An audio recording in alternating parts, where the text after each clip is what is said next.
À Rome, les interventions des pères synodaux se poursuivent pour le 5e jour du synode.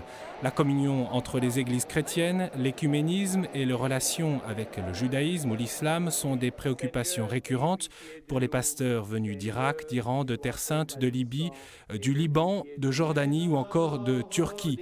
Face aux inquiétudes manifestes dans certains pays, l'intervention de Mohamed Samak, ce musulman libanais invité par le pape, a suscité l'intérêt. Il faut, dit-il, conserver la présence chrétienne en Orient. C'est un devoir, a-t-il déclaré hier devant le pape.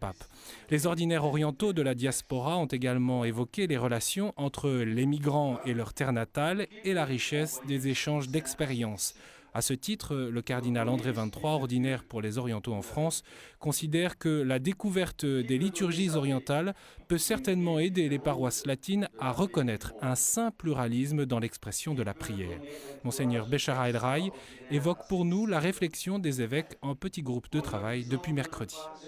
Les chrétiens ont besoin de comprendre que leur présence est significative et comment préserver cette présence. C'est le thème et le but principal du synode.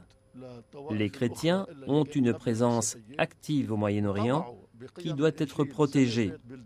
D'autre part, les pères synodaux ont discuté de la communion entre les églises et de la valeur de la collaboration, du respect réciproque, de l'importance du témoignage fructueux dans nos sociétés. Puis, de la communion catholique, nous sommes passés à la communion avec les églises orthodoxes, aux relations avec les musulmans et avec les autres religions du Moyen-Orient. Nous avons aussi passé en revue tant d'autres questions qui méritent d'être éclaircies. Par exemple, l'expression « laïcité positive ». Tout le monde a demandé à ce que l'on parle plutôt d'état civil.